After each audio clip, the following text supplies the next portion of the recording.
we've got remote mics, and if you'll raise your hand, we'll get a microphone to you. Baseball press box will be open for you to work afterwards. We'll have players upstairs when we're done here. And also a reminder, men's basketball starts tomorrow night, women's basketball Thursday night. Those at home. Okay. Sorry, running a little behind. Got a long walk over here. Hate to keep you guys waiting, but we're excited to get started on Tennessee today. Josh has done an incredible job. The atmosphere, you can see it in home games and the way their guys play. Have really bought into their system, and defensively they're playing better and better. Offensively, I think in the last either 3 or 4 games, they're averaging the most points in the SEC. Really up-tempo, fast-paced offense that's really hard to prepare for. Everybody tries to prepare in the off-season for teams like this in the bye week, but it's so hard to simulate when you talk to other people going against it. It makes it tremendously tough. So our guys are excited for the opportunity. Playing on the road in the SEC is one of the toughest things there is to do in the country, and we'll have to go up to a really tough environment and play really good football against these guys. The quarterback's playing tremendous, and their defense has gotten better and better with each week. So that'll open it up. Coach, just kind of talk about that challenge a little bit more about defending Tennessee with the explosive capability that they have. And I think they got, 5 touchdown passes for over 70 yards this year? Yeah, I think it's the most in the country. And when you look at it and you talk to people, because everybody talks across the country and league trying to defend it, it's just so fast. And you can't really simulate that in your practices. So you're always trying to find a creative way to practice for it. And it's so different than the triple option. I'm not trying to compare it to the triple option, but it's so different that it's hard to prepare for. And you can't simulate it with your team unless you do it. And we don't do that as well as they do it, so it makes it tough to prepare for. And your players really have to buy in. They have to say, this is really important. We know that it's important to play this way and play against tempo, and you got to work really hard at it. So it's hard to simulate, and the challenge will be there this week for both offense, defense, and special teams, because what they do doesn't just affect the defense. It affects your offense. It affects your special teams. Kirby, looking back to the offseason, you were really fired up about the connection and the skull sessions. Players were too. 9 games into the year now, can you offer any specifics or anything anecdotally to see where that's paid off for you guys, through 9 games, where it's been a big benefit for you? Oh, it's been a tremendous benefit. The players have benefited from it in terms of connection. They feel more connected. I think they know each other across position groups better. They know each other sitting in this meeting room. They're that much closer. They know each other's why and their purpose, and that's made creating leadership, developing leadership much better.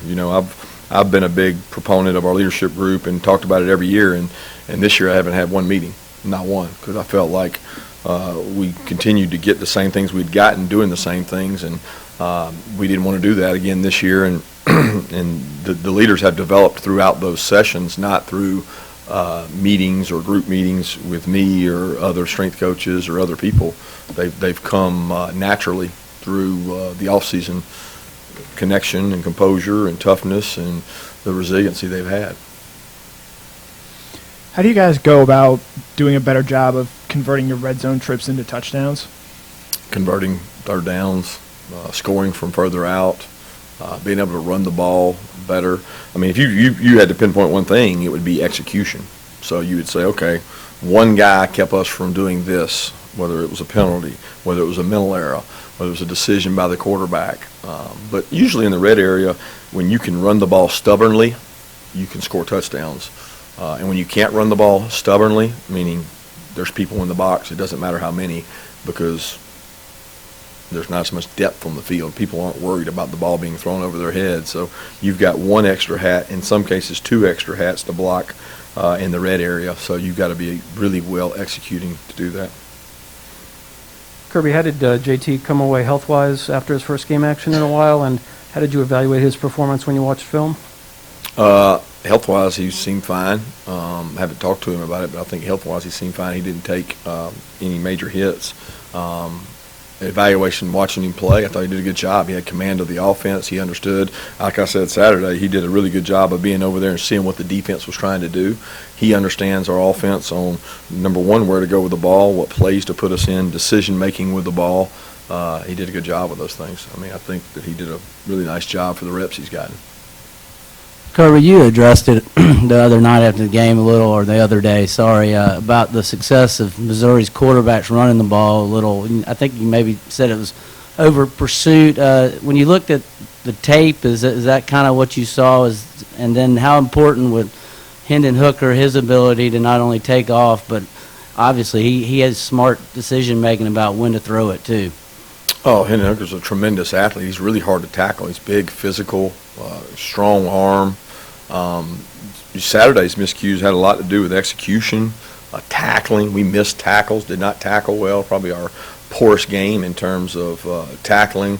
Assignment, doing your gap football, didn't do that. There were a couple quarterback runs that were, a guy, instead of going in his gap, he went in somebody else's gap, and it's never good when you do that. So it wasn't an over pursuit at all. It was a execution of your job and understanding the importance of your job, because when you run the quarterback, you almost have to be perfect on defense, as opposed to when the quarterback hands it off, you have one less guy blocking. So they did a nice job of that. And, I mean, the quarterback run is an element that makes stopping teams really hard, and both Missouri did a nice job of that, and Tennessee does that really well too. Yeah, Kirby, kind of two questions. One, you mentioned, I guess, doing creative things in practice to prepare for a fast-paced offense. Just what are some of those methods that you maybe learned from going against offenses like this in the past? And two, you talked about eye discipline a lot this year with the secondary. Sort of, is Tennessee another one of those teams that, really stresses that aspect of your defense?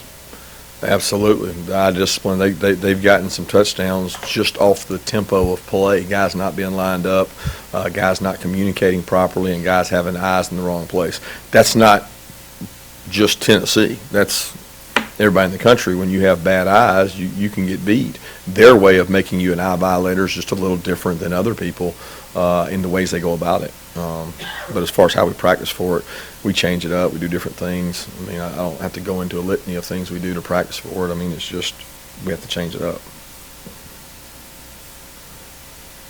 On the line, how do you think it looked without Jamaree? And is Jamaree's foot injury similar to, I guess, what maybe Andrew Thomas had a few years ago, as far as not surgery, but just kind of a foot injury in practice? Yeah, I don't know. I don't even know what Andrew Thomas is. That's so long ago. I have no idea. I think Andrew Thomas had an ankle where he sprained his ankle. Jamaree's is not extremely serious. It's not requiring surgery. He may be able to go this week. We'll see how he is today. So it's we're hoping to get him back. He's conditioning, running, doing everything. We're just hoping we can get him back. So, but yeah, I thought Broderick did a nice job stepping in. He had some things that he can work on and get better at. The great thing with Broderick is he got to step in a game at Auburn and got to play when Jamaree's ankle was sprained, and he did a nice job. So, Broderick has gotten a quantity of reps there with the ones throughout camp, throughout the time Jamaree was a guard, throughout the time Jamaree's been banged up, and then throughout every week when Jamaree goes and works his secondary position, Broderick gets to go. So Broderick has had no shortage of reps. I think he'd be the first to tell you he could play better, but he played well. He played hard, and that's what we ask our guys to do: play with relentless effort, strain, play really physical. He did those things we asked. He can get better at some technique things. I was actually going to ask about Jamaree and Broderick, but turning attention, I guess, to Tennessee and covering those wideouts and that kind of stuff. Is it naive to say that's, it depends on how the back end plays, and how do you feel like, you guys match up against that kind of explosivity? Yeah, they've got a really good group of wideouts, extremely physical, big, size, speed. They're really fast on tape. I mean, we know the players they're running past. Those are good football players. They're running past and making explosive plays. They've made a lot of plays down the field. They would have had more of these earlier. They overthrew some early in the season where they just missed them. They've been hitting on all cylinders, and they've been extremely explosive with what they've done. But to say that it'll be all in the secondary, I think that's not very wise. I mean, you got to control the run game. Okay, everybody thinks these guys are pass first. They run the ball really well, and they're stubborn about it. They wear you down, and they just keep body blow after body blow after body blow to the point where you can't rush the passer, or you can't stop the run. And it's the big runs that lead to the explosive passes. So, we're going to have to play well on all parts of the defense. It's a great challenge for this group because no matter how good you are up front, the guys on the back end are going to have to make plays, and no matter how good you are on the back end, the front guys are going to have to control the quarterback, run game, and be able to do some of those things. So they'll test you. They'll test you everywhere. Hey, Coach, two-parter. One, finally get to ask about Julian Rochester playing, and two, the changes we're seeing in the SEC with this much left in the season. What does that say about the pressure and the demands that we're seeing now in your profession? Well, Julian first. I'm so proud of Julian. He's worked really hard. He spent, I don't know how many weeks on the scout team. I mean, since he's been cleared, I would guess since like 3 weeks, he's kind of been down there repping, and he wanted to get confidence going against our guys. So he's taken a lot of scout team reps, and then last week we thought that he had progressed to the point where he was getting quality work done against them and being able to hold the point and move, and so we were able to get him some reps with us in terms of jumping in, and he helps spell those guys. I think he'd be the first to tell you he's probably still not 100%, but he's much better now than he was previously coming off of ACL. And then as far as the changes, be honest with you, I don't know if I have a comment on that. I'm so focused on playing Tennessee and getting ready for this game that I hadn't even thought about the changes across the league. Kirby, when you're recruiting guys, how much stock do you put into a guy's stars, whether people say he's a 3-star, 4-star, or 2-star, stuff like that? 0. I have no idea I have no idea what the stars are, nor do I care. The only time I care is when the kid is crying to me about his stars and he's worried about it, and I know he's a good player and I'm worried about getting him. So that'd be the only time I care, because I'm trying to massage him and say it's okay, it's going to be all right, whether you're 3 or 4 or 5. But I mean, it's not like we have that in our records. We don't put that beside their name. Some places, they put what the recruiting analysts say about them in there. I don't care. I just care more about the player. Kirby, I realize you probably are going to not want to talk about individual awards, but when you look at the criteria for the Heisman Trophy, they mentioned integrity, diligence, perseverance, and hard work. Do you believe somebody like Jordan Davis has shown that? And, do you think a defensive player should be in the running for the Heisman? I love Jordan, and what he's done for our defense is incredible. I don't think you can measure in the statistics what he's done for our defense, but I'm no analyst to be deciding who gets to go for the Heisman and who's up for it. I think that's, the media and the talking heads and everybody that gets to be a part of that. They've kind of controlled the narrative there. For me, it's about our team and our team playing well, and Jordan's been a tremendous part of that, and he's been a bigger bonus to our defense from a confidence standpoint and a run stopping standpoint than probably any other measurable stat that we have there defensively. Coach, just real quick, can you talk about how nasty this rivalry is? I know we talk Auburn and Georgia, but we've gone up to Tennessee a couple times, and it's been pretty nasty. A couple injuries coming back. Nick Chubb stands out as one. What is that game like up there? Just that Tennessee versus Georgia type of feel. It's a rivalry game. I mean, we've said it for years. Tennessee has all kinds of rivals, and we have all kinds of rivals. It's a unique part of being in the SEC, and Tennessee and Georgia is one of those. And it's been one that's, at times it's been lopsided. I know when I played here, it was lopsided their way because we could never beat them, and they've had ups and downs. But I do know this: Josh is doing a really good job. He's done a tremendous job of recruiting and getting the players that are there to buy in, and they've bought in. They're playing really hard, really physical. They're playing with a lot of confidence. So we'll need to play a really good game. I wanted to ask you about Nolan Smith's leadership abilities. Was that something, going back to even when you were recruiting him, you thought he could develop into being a good leader, and how has he sort of developed as a leader in his time at Georgia? Yeah, he's always had leadership skills. He's very intelligent. Everywhere you meet people in the schools he's been at or schools he grew up going to, they rave about what a great kid he is. He went to IMG. It was the same thing. He came here from IMG, just a tremendous leader. He's kind of come into his own in terms of leadership, where there's a quiet confidence. I think the more he played, before he was rotating more as a sophomore, the more he's played, the more his personality's been able to come out. And I appreciate his leadership, and really his energy and enthusiasm he brings to work every day is what makes him a good leader.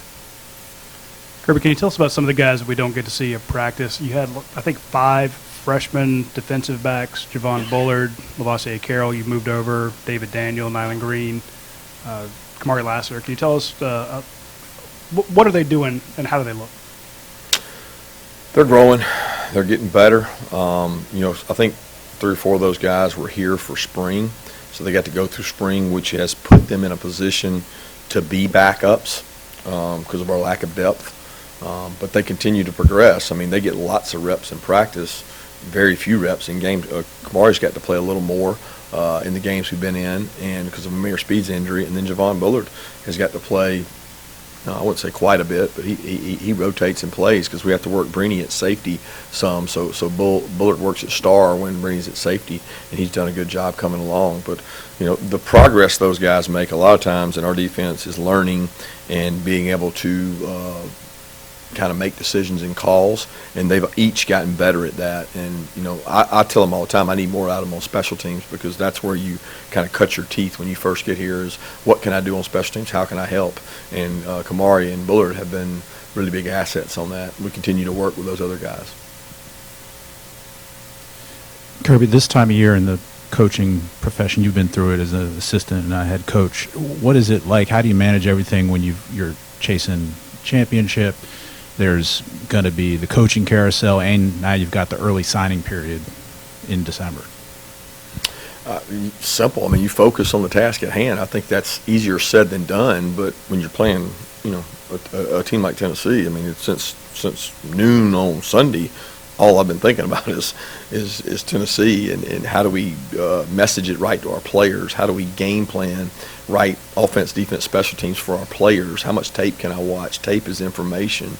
How do you prepare them mentally for that? That I don't even think about those other things. Those other things come as they come. You deal with them as you deal with them, whether it's coaching search for one of your guys or whether it's recruiting and numbers. I mean, we have set meetings for that. Like we have meetings every week that are set in stone, that's where my focus is. But that's not my focus on Sunday, Monday of Tennessee week. You focus on the task at hand, and when the game plan's done, there's always a little, call it dead time, Thursday, Friday, and you work on the future of your program or the future of your organization, and that's when we start thinking about those. Kirby, Jermaine and Arian obviously boosted the receiving corps the other day. What does it look like with Dom and George in terms of practice and playing, in terms of stepping up when they can do more?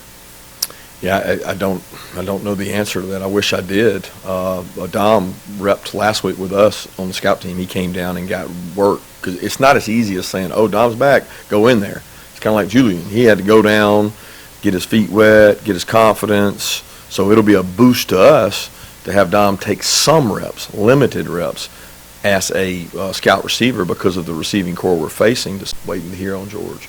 2 more questions? Coach, just want to ask you about the impact and all that Jordan and Jalen have been having on goal line. I just wonder if any of those 2 guys kind of lobbied you to get a carry before this year is over with. I don't make those decisions. I defer to Coach Monk and Dale. They do a good job game planning goal line and finding the best plays for us. And sometimes simpler is better in terms of power and moving people. And we've got a lot of weapons on the line of scrimmage, and those guys are weapons in terms of moving folks. But they enjoy doing it. They enjoy doing it because they get out of a couple defensive plays a day. They get to go down and hang with the offense. I think that's their enjoyment more than anything else. Kirby, in your experience going all over the place looking at high school football, has there ever been a moment where you go to a game focused on one player, but you watch him play and you leave the game more interested in someone you weren't really expecting? Yeah, that happens quite. I mean, I don't know if I would say more interested, because if I went there to watch a player, we think he's a really good player that we were really interested in. As an assistant coach, that happened more because I was out more. As a head coach, that probably doesn't happen as much, because when you're going out to see somebody, it's usually one of the feature players or things like that. But you always get to see other guys, and watching them compete live, there's no substitute for that, because you see how they interact with their players, the fans, the coaches, how they react to a poor play, how they react to a really good play. So that happens a lot, and that's why you go out to see them in person. It's a lot better than just the tape. Thanks.